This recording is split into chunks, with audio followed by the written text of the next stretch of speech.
Hello and welcome to Buffy and the Art of Story. If you love the Buffyverse and you love creating stories or just taking them apart to see how they work, you're at the right podcast. I am Lisa M. Lilly. If you've been listening recently, you know I have been covering Angel Season 1. And before I get to the episode where Faith crosses over, 5 by 5, I am re-releasing the 2 Buffy Season 4 episodes with Faith that led up to her crossing over to Angel. So today you'll hear This Year's Girl. Then 2 weeks later, I will re-release Who Are You? I am not going to re-listen to either of those before I watch the Angel episode 5 by 5 because I want to come to it as much as possible from Angel's perspective. I remember when I watched it, when I was breaking down Buffy Season 4, I did the 2 Faith crossover episodes to Angel and very much saw them from the point of view of Buffy, even though Buffy isn't in that first one. I was coming out of seeing what happened directly between Faith and Buffy. This time I want to try to see it without that context, more as Angel and Wesley and Cordelia would see it. If you want to listen to all my episodes about Buffy and you have not done that yet, you can scroll back in your podcast feed. If you're not finding all the way back to Season 1, you can go to either YouTube or my author website, lisalilly.com/Buffy, and you will find all the episodes there. As always, thank you for listening, and here is This Year's Girl. Hello, and welcome to the podcast, Buffy and the Art of Story, Season 4. If you love Buffy the Vampire Slayer and you love creating stories or just taking them apart to see how they work, you're in the right place. Today we are breaking down Season 4, Episode 15, This Year's Girl, where Faith wakes up from her coma. I am Lisa M. Lilly, novelist and founder of writingasasecondcareer.com. As to This Year's Girl, we'll talk about how this is a fast-moving, complete story that is also part 1 of a 2-part episode. The way this episode tells the story and builds character through setting and objects, powerful scenes and moments that work better because we don't see them. A return to something Buffy normally does so well but has faltered a bit on in this season, which is to convey exposition without slowing the pace at all by using strong conflict and other techniques. And finally, protagonist and antagonist questions that run throughout the episode but don't undercut it in any way. As always, there will be no spoilers until the end of the episode so that I can talk about foreshadowing, but I'll give you plenty of warning. Okay, let's dive into the Hellmouth.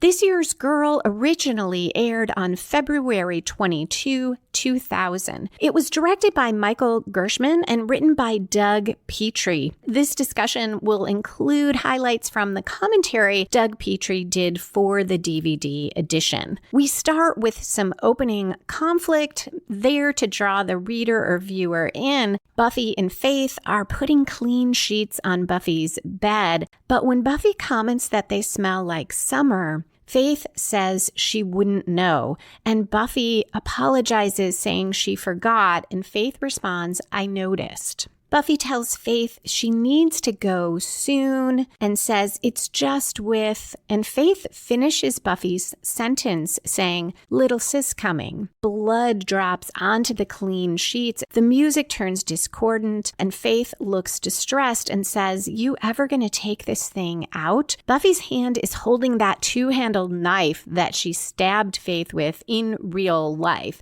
And at 1 minute, 2 seconds in, the camera cuts to their faces as Buffy jams the knife in further. The scene shifts to monitors and then pans back as lightning flashes and we see Faith in bed with a metal headboard in a very grim-looking hospital room, and we cut to credits. This dream sequence does so much. It catches us up on our faith in Buffy history, but it has its own conflict. This idea that there's a harmonious relationship between the two Slayers, but that Buffy forgot about Faith. And then there is that shift to Buffy twisting the knife. One of the things Doug Petrie commented on was that he loved this partly because it is the first dream from Faith's perspective, and as we'll see, all she dreams about is Buffy. As we'll find out, this is part of Faith's process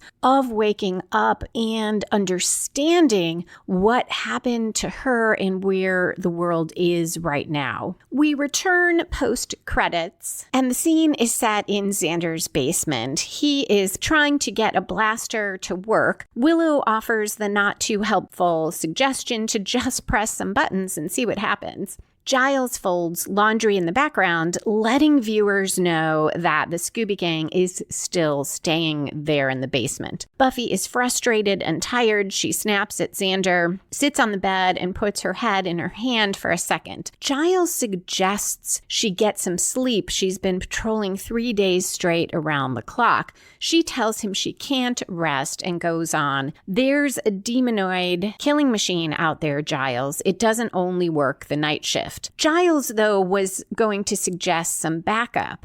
Buffy just wants the blaster, and Willow asks if she's sure.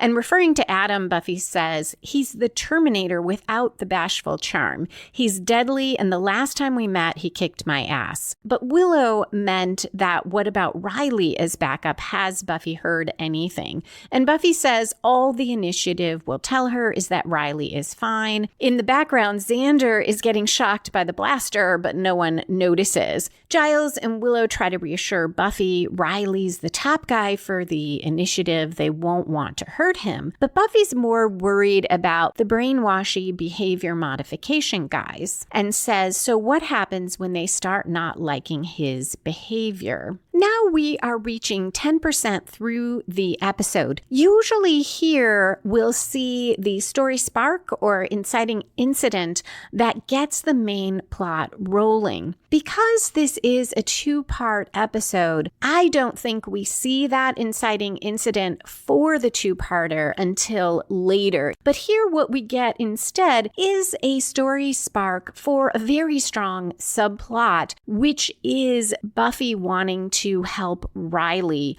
even as she strives to stop Adam. Because we cut at 4 minutes, 28 seconds into Riley in the hospital. He puts on his shirt over his bandaged midsection, but when he tries to leave the room, a soldier blocks his way. Riley tells the soldier to stand down, but he doesn't do that until Forrest appears and also says to stand down. Forrest follows Riley down the hall, calling him the shish kebab that walks like a man. The two of them clash about Riley's plan to go see Buffy. Their friend Graham appears, tries to bring down the tension, but Forrest and Riley also spar over who is in command now. Forrest says they have a problem, meaning Adam, and they need to band together. Graham thinks that Forrest has a point, but Forrest goes on to say the most important thing is to keep the problem within the family, which sets off Riley, who says, family, is that what we are? Step aside. We cut to Faith. She is in the hospital bed, and I like this transition. It's fairly subtle. This idea of family, is that what we are? And that Faith and Buffy can be seen as family, or as Doug Petrie later says, as siblings. The scene cuts between Faith in her bed and a grave at night. It's still storming. Then we shift to a different dream of Faith's. She is having a picnic on a sunny day with the mayor. They're on a checkered tablecloth. They have a picnic basket, but she's worried and says it seems like it always starts to rain right around now, suggesting to me that Faith may be having a repeating dream about this. The mayor tells her she's too young and pretty to start wearing worry lines on her face.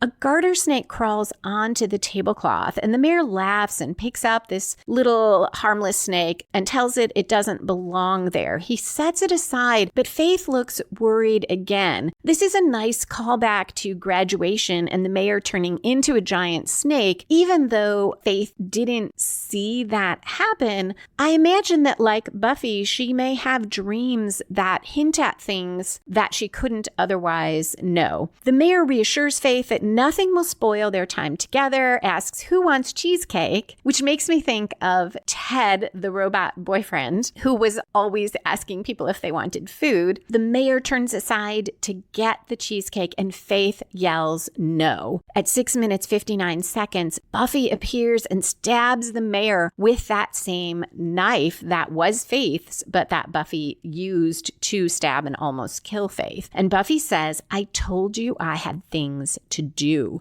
She stalks Faith, who tries to scramble away on her hands and knees. Buffy really reminds me of the Terminator here, and I think that can't be a mistake given her earlier reference to the Terminator. She moves very deliberately, almost robotically throughout the rest of Faith's dream sequences. We cut at 7 minutes 20 seconds to Buffy, Willow, and Xander patrolling the woods. They come across a hanging, skinned, and dissected demon. Then we switch to the three of them in Xander's basement, deciding that Adam must be studying human and demon anatomy and learning how it works. I wonder if this is all part of Adam's long-term plan, or if for right now it is more about his question in the last episode that he knows what he is, but not who he is. He maybe thinks that dissecting human and demons will help give him a clue about that. Buffy tells her friends the initiative created Adam, but it can't stop him. Only she and her friends can do that. And Xander responds, question, will hiding in a cabin with a stockpile of chocolate goods be any part of this plan? Buffy says, no. Xander sits down next to Willow on the couch and says, told you. Buffy tells them the first step is to get Riley. She goes into how they'll infiltrate the initiative. Willow needs to get into their mainframe. Xander needs to bring her any military gear he has, and she'll go in through the elevator shaft and blast open the doors. We are nearing 25% through the episode. That's where we typically see the first major plot turn. It should come from outside the protagonist and spin the story in a new direction, and it often raises the stakes. Here at 25%, Riley has come down the stairs behind Buffy, and despite her Slayer senses, she doesn't notice this, and Riley says, I'm really worth all that, referring to all Buffy's plans to break in. Buffy hugs him, thrilled, which hurts his side, and she apologizes. Riley says, no, giant skewers in my ribcage hurt me. That was just a reminder. Xander worries that the initiative put a chip in Riley's brain, but Riley tells them he walked out after threatening a major incident. Doug Petrie commented that the last time we saw Riley, he couldn't get out of the initiative. Forrest was blocking his way, and now here he is. So we basically just fast forwarded past how Riley got out, and he explains it by just saying he threatened to kick their asses rather than showing the whole scene. Usually the advice to writers is show, don't tell, that it's stronger to show something, and that particularly applies to emotion, and that's not what we're talking about here, but all the same, you would think the default would be, hey, this would be a great action scene. However, I like the way this is handled because Riley getting out of the initiative isn't the key part of this story. It's not a key part of the Faith Buffy plot, and it's not that key to the Buffy Riley subplot, which is really about Riley figuring out his place, Buffy trying to help him with that. So we don't need to see that fight scene. This isn't primarily a Riley versus the initiative story. So it's a good way to keep the pace going, but yet let the viewer know how is it that Riley got away. Riley says taking down Adam will be tough. Buffy responds, you're here, whatever comes we can handle. At 10 minutes 28 seconds, we cut to the night. Faith is running from Buffy through a graveyard, so we're back in her dreams, and that's intermixed with Faith in bed, her eyes fluttering. Buffy is relentless, robotic. Faith stumbles into an open grave and Buffy jumps in after her. But she does it in this very un-Buffy-like way, essentially just steps forward, keeps her arms at her side, and just goes straight down, feet first. Doug Petrie commented on how he loved the effortless way Buffy jumps down into the grave. Then the rain pours down and we hear Faith and Buffy fighting, but we don't see them. We only see the top of the grave and then a hand. It's Faith clawing her way out, and she stands up to this dark, triumphant music, staring up at the sky, and there's rain and lightning. And Petrie commented on how that fight is stronger because we only hear it. So another example of leaving it to the viewer's imagination of this Slayer versus Slayer in the grave, in the dark, in the rain fight becomes stronger than if we tried to film an actual fight sequence. At 11 minutes 46 seconds in, Faith's eyes, she's lying in bed, snap open, and we cut to a commercial. Though this is past the 10% mark of the double episode, I do see this as the inciting incident of the main plot, which is Faith versus Buffy, Faith waking up in this new world, new to her. It is a little late, but I feel like it works because there is so much else going on that's significant, and because in some ways the entire dream sequence is what sets off this story, telling us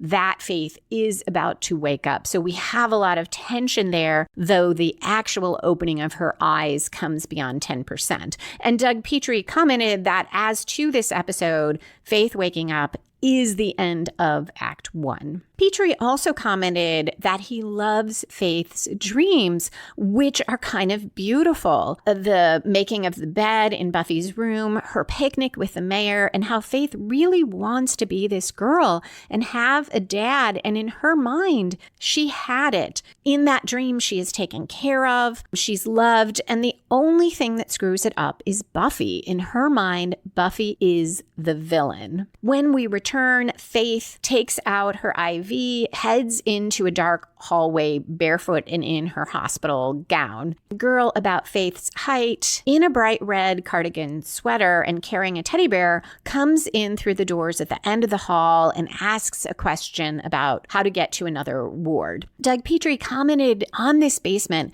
that nothing is clean, nothing is well lit, and Faith is in hell. So that's one of those examples of storytelling through the setting, because realistically, you don't keep your coma patients in the basement in the dark where everything looks dirty, but it tells us about where Faith is emotionally. The girl sees Faith's confusion as she gets closer and asks, does she need some help?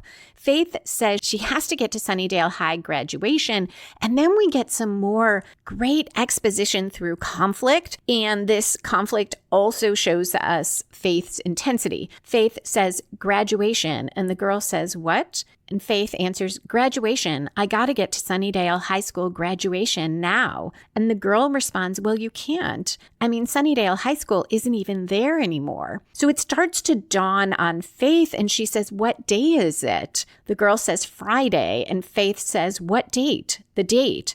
The girl says, February 25th. And Faith responds, what year? The girl says, maybe I should get you a nurse. And Faith says, what happened to the school? The girl responds, don't you want to? And Faith says, just tell me. Petrie commented that when they were breaking the story, they initially thought that as soon as Faith woke up, there would be this huge fight scene. They had a lot of talk about, well, how strong would a Slayer be after being in the coma? Because most people wouldn't be able to move around on their own power at all, but she is a Slayer. And in the end, they did this scene instead where Faith becomes a threat during this scene rather than being a threat right away. He also commented on how the high school blowing up means such a different thing to Faith than it did to the rest of our core characters. To her, it means her plan failed and her father figure is dead. The girl tells Faith it was a tragedy.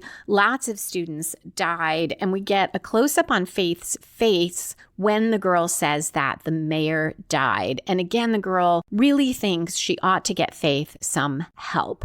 And we cut to Faith walking out of the hospital in the girl's clothes, including that bright red sweater, so that we can't miss it, which is a great use of clothing because it is so unfaith-like to be wearing both that color and this kind of bulky cardigan sweater. Also, that the girl, who was probably high school age, was carrying a teddy bear adds to that feeling of violence. We don't know exactly what Faith did to this girl because we didn't see it, but we know it was not good. And this is another example of not seeing what happened and allowing us to fill it in. And probably, I imagine, something much worse. I think I imagine she killed the girl, and we find out later she didn't. No big points for not killing her, but it's a great way to ratchet up that tension where we can imagine what Faith did. As Faith walks out of the hospital, we get a voiceover from Buffy saying, "You know, I never stopped thinking about you." The scene fades to Riley and Buffy. She was talking to him. He says he kept thinking about her too. It meant a lot to him knowing she was out there. He looks out her dorm room window, worried that they are being watched. Buffy asks if she can help him. He says all his life he's taken orders. He doesn't know what else to do. And Buffy tells him she knows how he feels and explains that Giles used to be part of this council that gave her orders all the time. And Riley says, "Ever obey them?" And Buffy answers, "Sure, the ones I was going to do anyway. The point is, I quit the council and I was scared, but it's okay now." Riley responds, "See, that's where you and I are different. I just suck at the whole gray area thing." Riley's very self-aware here, and Buffy's dialogue highlights the differences between them. Because even before she met Faith, who encouraged her to kind of go her own way, and the later events made her quit the council, even before that, Buffy was steadfast in wanting to keep her life her own. She didn't follow every order. And it's so interesting that Riley and Buffy have this conversation in an episode where Faith reappears. Buffy tells Riley that he has a choice. He can go back to the initiative and try to change it from the inside, or leave and fight demons his own way. And Riley says, "I'm a soldier. Take that away, and what's left?" And Buffy says, "A good man." She kisses him, then sits on his lap facing him, runs her hand through his hair as they kiss some more. He asks what she's doing, and she admits to, quote, "looking for brainwashy chips in your head," close quote. But she also tells him he's been strong long enough. She'll help him. They'll find this demon and kill it together. We cut back to the bleak hospital room. There's a guy in a white coat who can't understand how Faith could not be there, and he says coma patients do not just get up and walk away. A nurse in a white uniform and white sweater says she checks every night at 8, and this time the bed was just empty. And a detective who's there can't believe there was no security when they knew this patient was wanted for questioning in multiple homicides. Great conflict, and we get out exposition about Faith and the homicides. The guy in the white coat says, "You don't understand. There's no way that girl was going to wake up. This can't be happening." More hospital staff appear. They've been searching the facility. They found a young woman unconscious, badly beaten, and stripped. After everyone disperses, the nurse dials a wall phone and says, "It's happened. Send the team."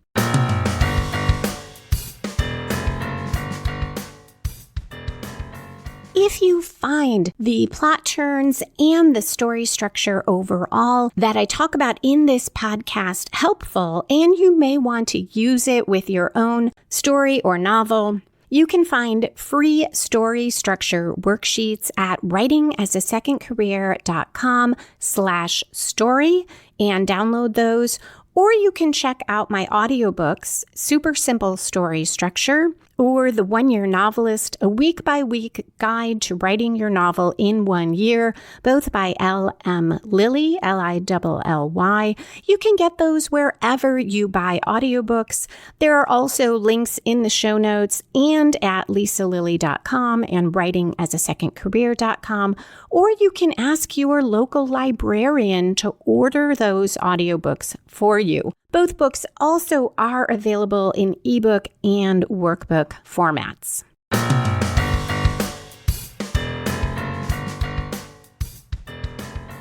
At 17 minutes 54 seconds in, Faith stands across the street from the burned-out Sunnydale High building, staring at it. We then see her slowly walking in the middle of a Sunnydale downtown street, her hands in the pockets of that red sweater. Everyone else who crosses her path seems to be in groups. They all look like couples or families. Only Faith is alone. And Doug Petrie also talked about that in the town scenes, they had to pack in a lot of emotion without any dialogue because Faith is by herself, and that they purposely included a father and daughter to emphasize Faith's isolation. Around 19 minutes in, Faith creeps down the stairs into the courtyard of Giles' apartment. She listens from outside and sometimes peers through the window as the gang talks inside about Adam. There have been no sightings in a while. Riley says Adam needs a power source. He's probably charging up somewhere.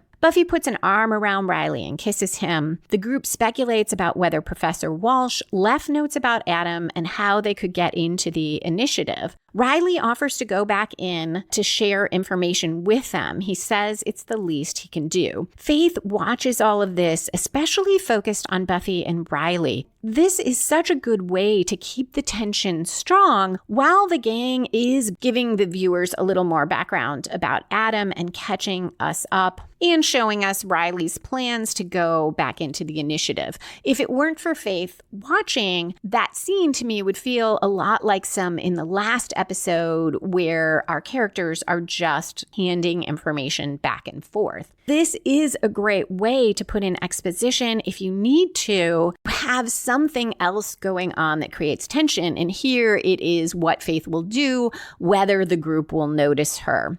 Doug Petrie commented on the fact that there is a fire in Giles' fireplace. And he said it's really hard to have a fire on a television set because there are all these safety issues and you need to have a fire marshal there at all times. But he really wanted this because this shows Giles is Buffy's dad. Buffy is at home where it's safe and warm. She's with her family.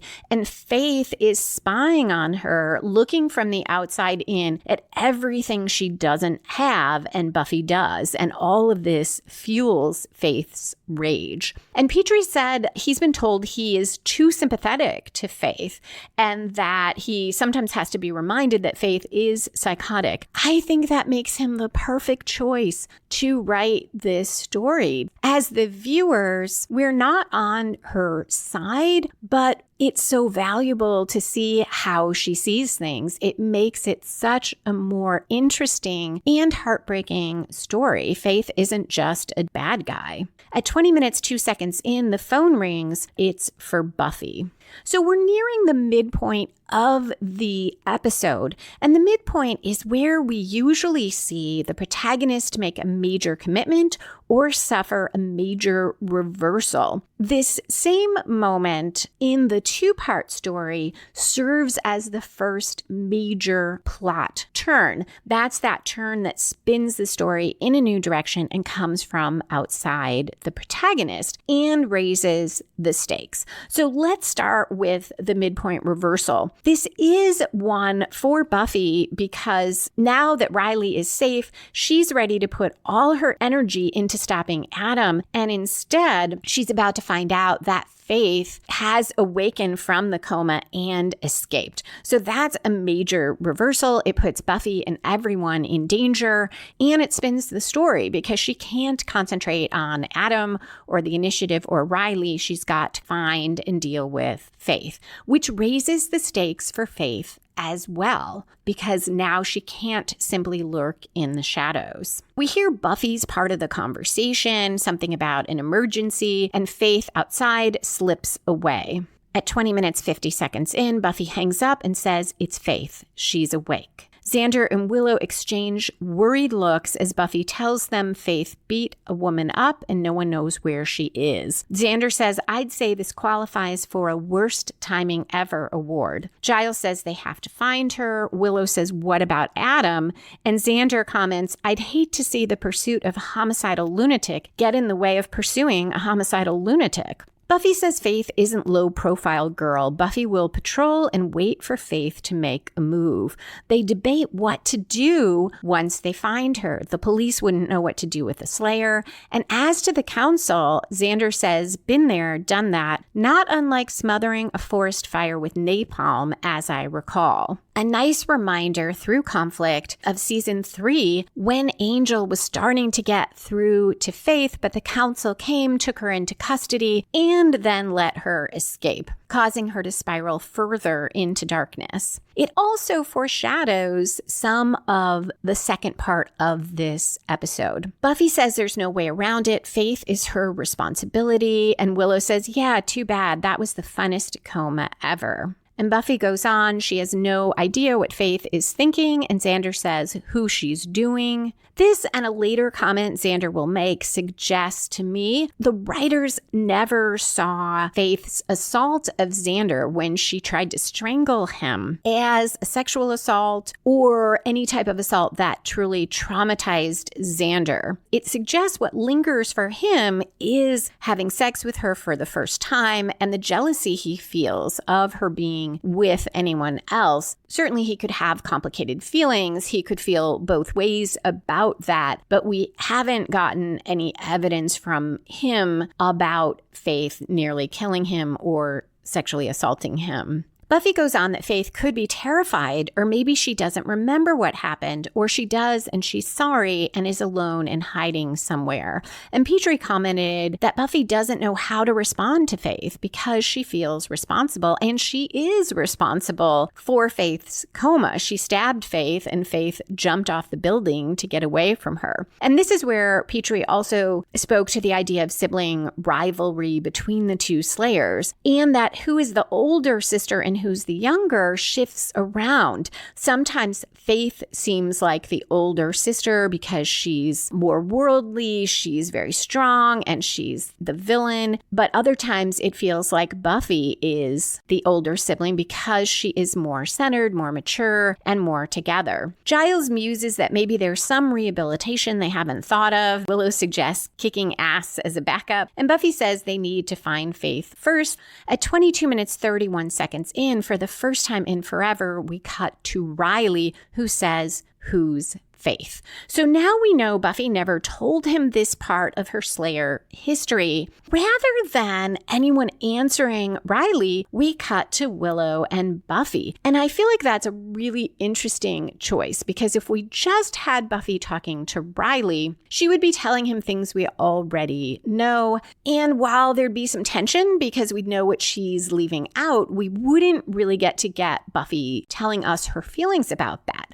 By cutting past the Riley-Buffy conversation to Willow and Buffy, and Willow asking Buffy, "Well, what did you tell him?" we get a really interesting perspective, because Buffy says the truth, that she's my wacky identical cousin from England, and whenever she visits, hijinks ensue. Willow comments, "It's good you guys have such an honest relationship."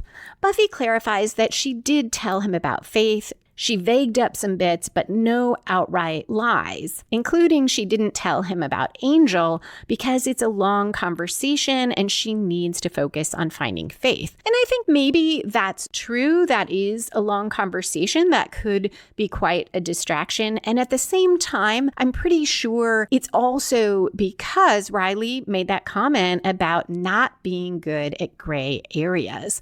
The reason it will be such a long conversation isn't isn't just that Buffy has a lot to tell and it's complicated, but that Riley may have some trouble understanding all of it, and Buffy knows that. Willow asks if Buffy had any luck finding Faith. Buffy says no sign of her, and she's not sure where that falls in the luck department.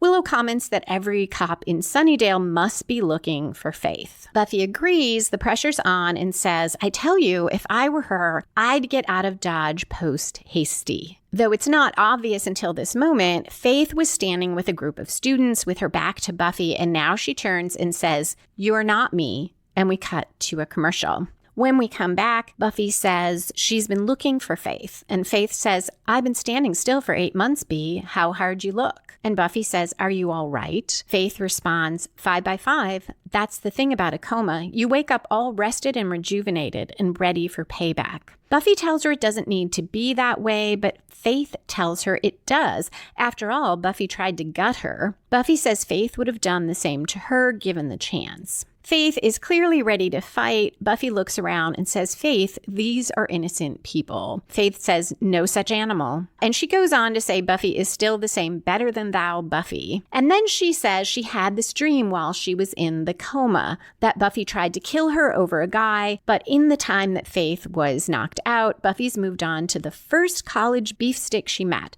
And she's forgotten not only the love of her life, but the chick she nearly killed him for. She asks Buffy what it means. And Buffy responds, to me, mostly, that you still mouth off about things you don't understand. Doug Petrie said the original response that he wrote when Faith asks that question, what do you think it means? Buffy punches her and says, well, you know what Sigmund Freud said, though I'm just translating. But Joss told Doug Petrie that it was too aggressive to punch a girl who had just been in a coma for 8 months. And I agree with that. So they changed the script so that Faith throws the first punch when sirens sound in the distance. There's also this nice moment while Buffy and Faith are sparring verbally that Willow tries to inch over behind Faith and hit her with her backpack. But before Willow can do more than just inch over, Faith says something like, try it red and die. Faith knows she's doing it. Petrie said that it's always good to have a moment when you can demonstrate that Slayers have superpowers, and that's a great way to do that.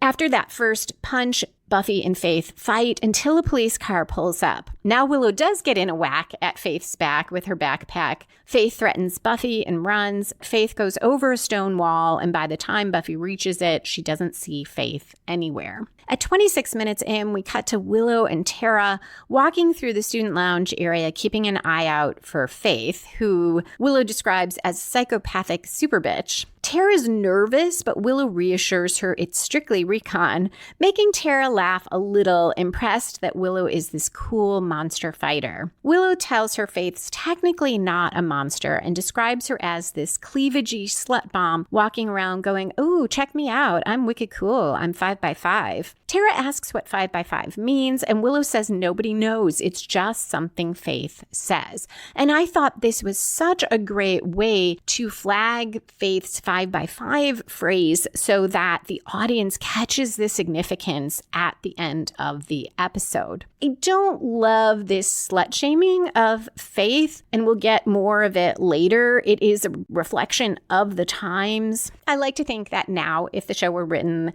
that wouldn't be one of Willow's criticisms of Faith. We then cut to Xander and Giles. They are walking through the Sunnydale streets at night. Xander is telling Giles that he could be the target here because Faith has a lot of pent-up feelings for Xander. And he goes on, I can't be responsible for the effect I have on women. Giles rolls his eyes. They hear something in an alley. Xander fires up the blaster. They round the corner, but just find Spike. They tell him they're looking for a rogue slayer, a real psycho killer, and Spike says, sounds serious. Giles says, it is. What do you know? Spike responds, what do you need? Xander describes Faith, including her name, her height, her hair color, and that she's criminally insane. And Spike asks if she's after them. And when they admit that she is, Spike says, tell you what I'll do then. I'll head out, find this girl, tell her exactly where all of you are, and watch while she kills you. Xander and Giles look shocked, and Spike, exasperated, reminds them that he hates all of them and goes on, "Just because I can't do the damage myself doesn't stop me from aiming a loose cannon your way." He starts walking off and goes on, "And here I thought the evening would be dull." Xander calls after him that Spike doesn't even know what this Slayer looks like, but Spike turns around and repeats Xander's description word for word and finishes, "Criminally insane. I like this girl already."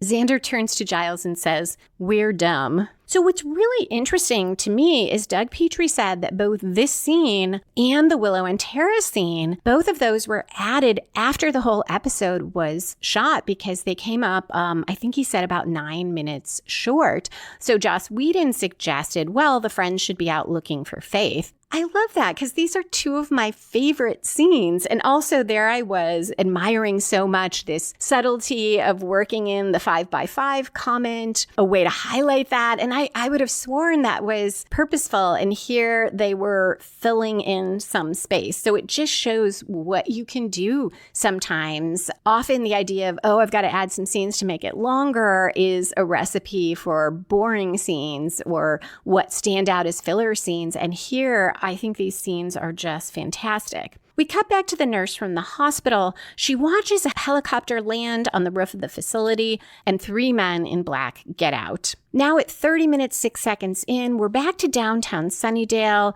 this time following Faith. A deep voice calls out to her. It's a demon who says a friend sent him. He has a little remembrance for her. Faith doesn't bother to ask questions. She kills him and takes the envelope in his hand. She breaks into a store and pops a video cassette from the envelope into a player. We're now at the 3/4 point in this episode, or we're nearing it, and that is where we usually see another major plot turn that grows from that midpoint and spins the story in yet another new direction. So we definitely have this for this episode. Although it isn't exactly from the midpoint of Buffy finding out about Faith, but it is clearly from Faith being out in the world trying to evade Buffy. This demon comes after her. It does take the story in an entirely new direction. We see the mayor on the screen as Faith watches. He taped himself in his office while Faith was in the coma,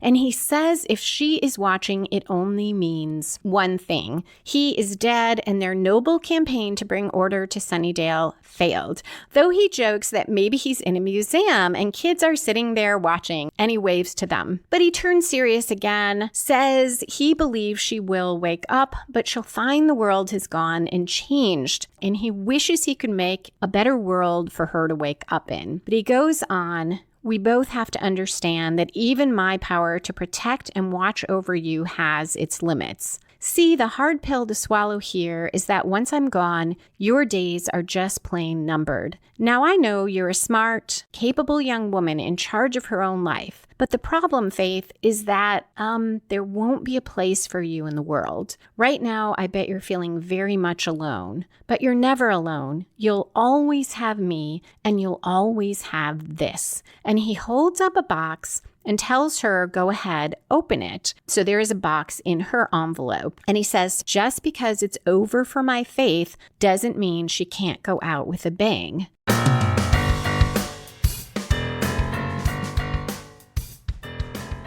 Today we have some listener comments, starting with Stella Donna on YouTube about Wild at Heart, responding to some of my comments about Veruca's character. Stella Donna says, there's also the conceit throughout the show of the demon within Buffy and how she deals with it. So I don't think the male-female dichotomy between Veruca and Oz is unforgivable. However, in retrospect, I do agree that Veruca should have been more dimensional, especially since she was teased for a couple of episodes leading up to this. And Stella Donna also commented on season 4. When I was a kid, some of these episodes were definitely clunky compared to the brilliant season 2 and 3, obviously because the show was trying to find a new vibe. But now when I go back and watch random one-off episodes, they're often from this season. I thought these were great points, especially about Veruca being teased in a couple episodes. As to the second part about watching more one-off episodes from season 4, I realized this episode today, This Year's Girl, is absolutely one of my favorites, as is Who Are You? And Superstar, which comes after it, I really enjoy. And those are all pretty self-contained episodes. In a lot of ways, you could take them out of the season and it wouldn't do too much. And yet they are some of my favorite Buffy episodes ever. Raven Dark Author also has some comments on the I in team. Here are some of the highlights. First, I see what you mean about there seeming to be no clear story spark for the Buffy Walsh plot, but I think maybe it's Buffy neutralizing Walsh's guys so quickly was what set off the spark of concern in her that Buffy is a threat. I know the episode seems to focus on Walsh seeing Buffy's asking so many questions as the issue, but what if it's more than that? What if she also doesn't like that Buffy might be a superior fighter to them? On reflection, I think that is right. I do think that's the spark or inciting incident. Raven Dark also talks about my comment about Spike not caring that Giles is still there in his crypt, talking to him about how he might have a greater purpose, and says, I actually think Spike wants to be part of the gang on a deep down level, but that need butts up against his own selfish need to get rid of his chip, to be a normal vampire, to feed off humans, and to just generally protect himself. I think he just hides it because he doesn't want to admit that kind of vulnerability to the Scoobies. And Raven Dark goes on to say that we see a hint of that in Doomed because Spike discovered he could hurt demons and went to Willow and Xander to team up with them, which of course he didn't have to do. And I agree on all of that. I think Spike does want to be part of the group. And after reading this comment, I was thinking about how Spike, we always saw him with other vampires, with Drusilla from the beginning, in flashbacks, with the foursome of Drusilla, Spike, Angel, and Darla in the warehouse. He and Drew had other vamps with them. And I do think he also has become fond of the Scoobies, whatever else he says. Also, something just hit me right now, that comment about Spike wanting to be a normal vampire. Perhaps there's something there with him identifying, though neither of them recognizes it, with Buffy. Buffy wants to be a normal girl, but because of being the Slayer, she can't. And Spike wants to be a normal vampire, but because of the chip, he can't. Raven Dark also commented on that line from Willow to Tara that I wasn't sure Willow would really say. Raven Dark Author says, I believe that when Willow gives the awkward excuse that Tara might feel out of place on an outing with her friends, she's reacting out of fear that her friends will find out she has feelings for Tara, or perhaps that she's aware there's some emotions for Tara she hasn't figured out, and putting Tara and her friends together in the same room might cause her to have to confront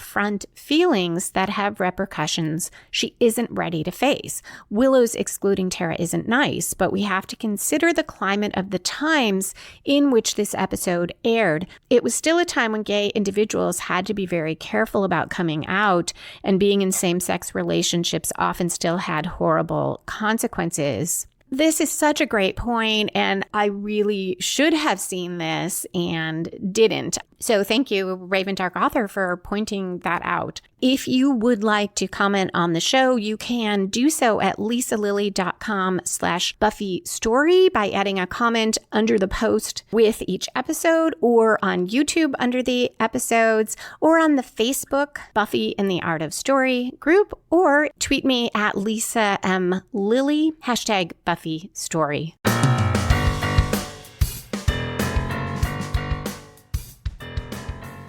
Petrie commented on the bond between the mayor and Faith being one of yearning, and also said the mayor is interesting because he's not benign. On the one hand, he's wanting to care for Faith, but he doesn't give her a gift that is like a dowry or is something positive and helpful. He gives her a weapon. I also thought watching this how the mayor is this mix of a great dad, but also this abusive, controlling controlling person. He genuinely seems to love Faith. He wishes he could be there for her to make the world better for her in the way good parents feel for their children. But yet he is telling her, without me, you're all alone. You can't make it without me. Which is so sad. It's so isolating. And he has always done both of those things with Faith. That moment of introducing that weapon, though we don't yet know what it does, is what really spins things.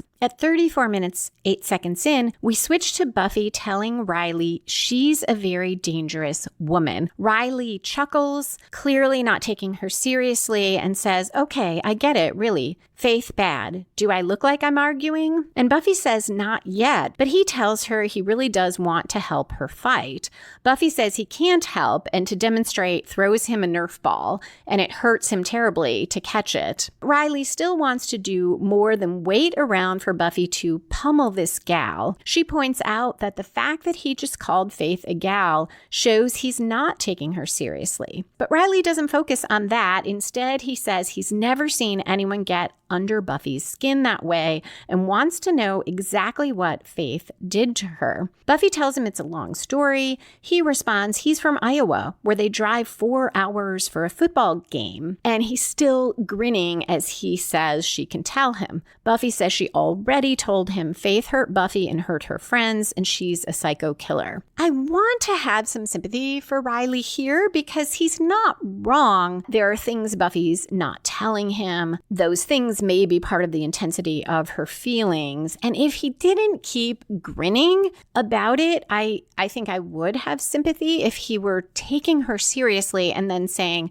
but there's something you're not telling me. But instead, he treats it all as a joke. Now, I will say it may irk me more than it does other people because I have this feeling of identification with Buffy in this moment. For years, I lived with someone, he came from an Italian family. They were very expressive. Like he would joke about that. We all talk with our hands. We're very upfront with their emotions. And I loved that. And it was so different from my family. But that isn't how I express myself, and it would cause problems because I would say something that felt to me like I was being very clear, and he would not get that I was upset. I remember one time he was joking around. We were putting away groceries, and he got this idea it would be funny to start tossing eggs to me to catch and put in the refrigerator, but he was tossing them too fast, and I kept saying, stop. 1 or 2 was funny, but stop. And he wouldn't stop. And finally, I just screamed at him to stop. And he was so shocked and was like, well, you could have just told me to stop. And I was like, I did. I said that 3 or 4 times, but because I was just saying, stop, and I wasn't yelling and waving my arms, he wasn't getting it. So over-identification with Buffy in that moment where she is trying so hard to get Riley to take her seriously, and he just thinks it's a big joke. And she now says, Riley, this isn't a joke.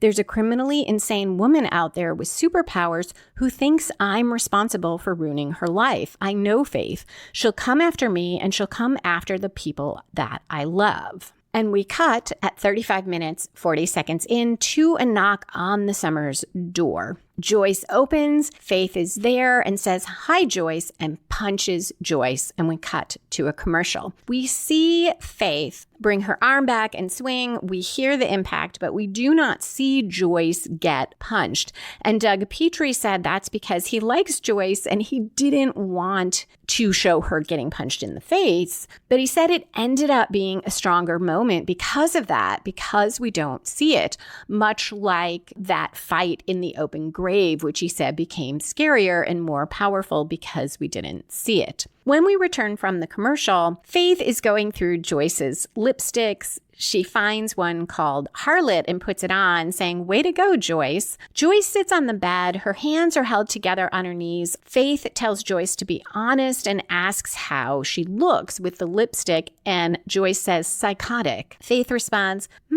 I was shooting for sultry, but hey. She goes on and says she knows what Joyce is thinking, that Faith will never get away with this. And Joyce says no, she's thinking her daughter is going to kill Faith soon. And Faith says that a fact. And Joyce says more like a bet. Faith compliments Joyce. She's got a pair on her, and Faith likes that in a woman Joyce's age. But she found all these letters for Buffy, and she runs through them all unopened and says Buffy hasn't been here in a while. And you'd think that Buffy would have given Joyce a heads up when there's a killer on the loose. Petrie made a really interesting comment I had not thought about here, which is that Faith has to kidnap Buffy's mom in order to have a mom. She is like a little girl playing with her mother's lipstick, except that she is keeping Joyce there by threat of force. Also, that Buffy has forgotten her mom to a great degree this year, and Faith sees that. She sees the signs, and that what she is really saying to Joyce is, if I had a mom like you, I would not forget you. But she is psychopathic, so she's going to turn on a dime against Joyce. Joyce now says Faith doesn't know the first thing about her and Buffy, and Faith says, don't I?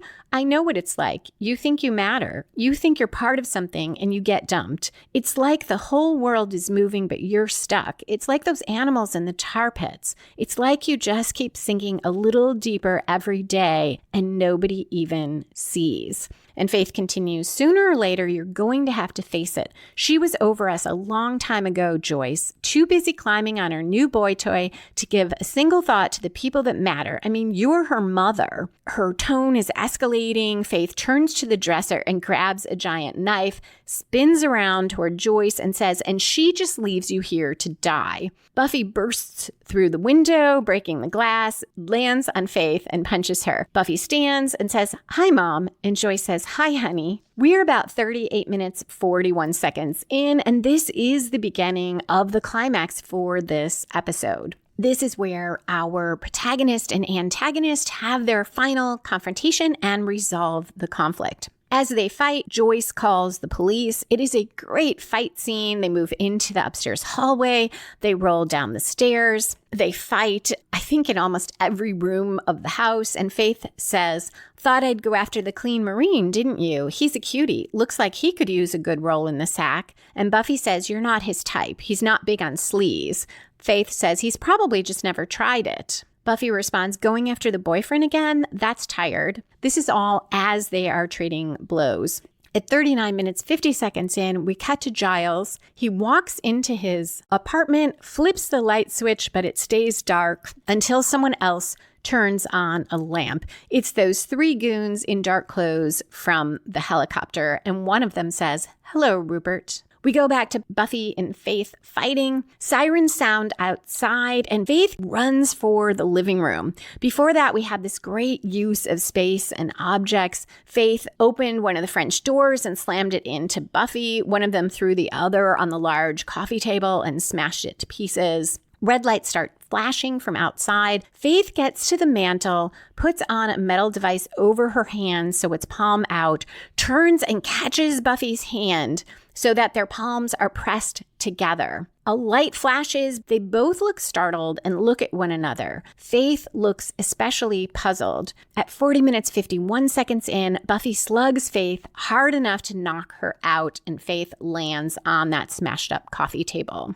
This looks like the end of the final confrontation, and Buffy won the fight. And Doug Petrie commented that Faith was very strategic here. She let herself get beaten up to the point where she was exhausted and so close to unconsciousness. Now we are at the falling action. This is the part of a story where the writer ties up the loose ends and resolves subplots. Joyce rushes in, asks Buffy if she's okay. Buffy is staring down at her hand and says, all things considered. Joyce asks what that thing is, and Buffy says, weapon of some kind. She throws it down, stamps on it, and a light flashes through the room, and she goes on, didn't work, whatever it is. There's a banging at the door. It's the police, and Buffy looks down at Faith and says, she's their problem now. Joyce asks Buffy if she's sure she's okay. Buffy smiles and says, 5 by 5. There's ominous music and a tilted camera angle as she looks down at Faith,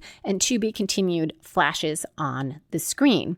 So this was the falling action, which tells us it is Faith now in Buffy's body, so that it was Faith that won that fight. This is also the midpoint reversal or commitment for the 2-part episode. It is a literal major reversal for Buffy. She has now been put into Faith's body and Faith is in hers. And it's a major commitment for Faith for the same reason. She has traded away her own body, her own life, and has become, for however long it will last, Buffy. This is also a great example of a game changer. In one sense, it's a cliffhanger in that we leave this dangling out there. It's something, of course, we want to come back and see what happens.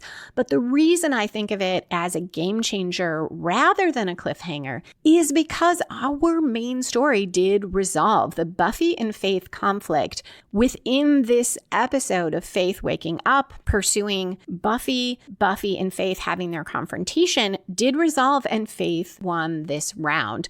Then we realized something happened that changed the entire world. That's a game changer. And when we go to the next episode, we will be dealing with that new world. So one last question is, who is the protagonist? Is it Faith or is it Buffy? The protagonist should have a goal they're actively pursuing, should be the main point of view character, and have the most at stake. Here, Faith is actively pursuing a goal throughout. The goal shifts a little, but it is very consistent.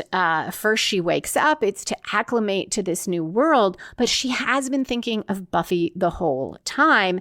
Her goal is to make Buffy pay, and the mayor gives her another way to do that. So very consistent, very active throughout. Buffy does have active goals. Her initial one is a joint goal to defeat Adam, to protect people from Adam, and to help Riley. And then once Riley is safe, she still wants to help him deal with the fallout, but she's ready to shift to Adam. And then she finds out about Faith. Her goal shifts to figuring out how to deal with Faith. We get almost as much from Faith's point of view as Buffy's, perhaps even more, unless we consider all the scenes from the Scooby Gang's perspective to be part of Buffy's point of view. Then I think maybe we weigh a little more on Buffy. Finally, the stakes are high for both of them. Faith's life is at stake throughout. In the beginning, she is wanted and hunted, and definitely her life is at stake. Buffy tried to kill her before. We have these goons in black who are called in. But Buffy also has high stakes. Her biggest mission in life is to protect people, and Adam is a huge threat and one she has no idea how to deal with. We then double down on that with another huge threat she has no idea how to deal with, which is Faith. And certainly her life is at stake too. Either Adam or Faith could kill her. Usually a question over who is the protagonist undermines an episode. We saw that in the first season in Teacher's Pet, where it wasn't quite clear, was Buffy the protagonist? Was Xander the protagonist? This episode is so fascinating to me because I really think you could make an argument for either Buffy or Faith, but that makes the episode even more powerful. And I think it works because the two are so intertwined. It is the same plot. These two very powerful young women opposing one another. If we are in Faith's head, she is the protagonist and Buffy is the villain, and vice versa.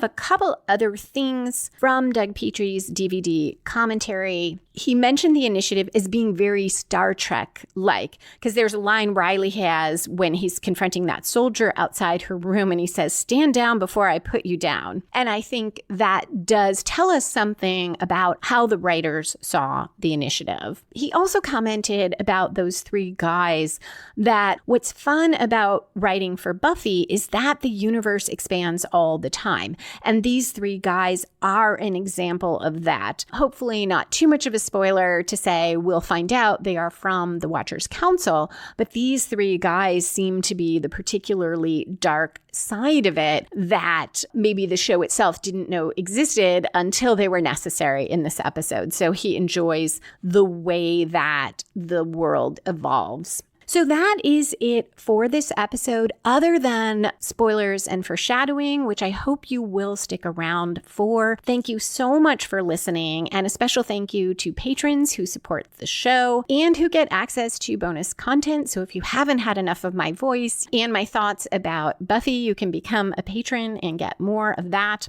I hope you will all come back in 2 weeks for Who Are You?, where we see the consequences of Faith using that weapon the mayor gave her.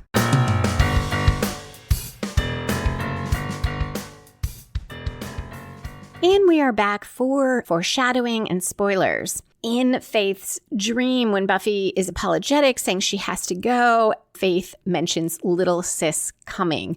Clear spoiler about Dawn's arrival in season 5. Riley's line, "I'm a soldier, take that away," and what's left is something that he is going to struggle with throughout season 5 until he leaves. And it will be a big driver of a lot of his conflicts. There are some foreshadowings for the season 4 arc. The brainwashy chips in Riley's head, Buffy doesn't find any, but this foreshadows, of course, that Riley does have a chip. It's just not in his head. This Buffy-Riley interaction where he will not take her seriously and keeps grinning and chuckling. Maybe this is part of why later on Buffy blames Riley for not realizing it is Faith in her body. I mentioned last episode that Riley asks Buffy, "Who are you?" when it is Buffy, and then he doesn't ask Buffy that when it's not Buffy. And here, Buffy is trying so hard to get him to take the threat of Faith seriously, and he just doesn't. And though I don't believe we ever get her saying that or get any textual evidence of it, on some level, that has got to really get to her. I warned you about Faith, how dangerous she was, how she would come after everyone I loved. And you didn't see, not just that it wasn't me, you weren't on high alert. And I tried to tell you. As far as foreshadowings for the next episode, Who Are You?, that line of Riley's about not being good at gray areas does prepare us for Riley not questioning when Buffy comes to his room and she really isn't acting like herself. And he recognizes that in a way, but it never crosses his mind that it's not Buffy. He sees Buffy. She looks like Buffy. She has Buffy's voice.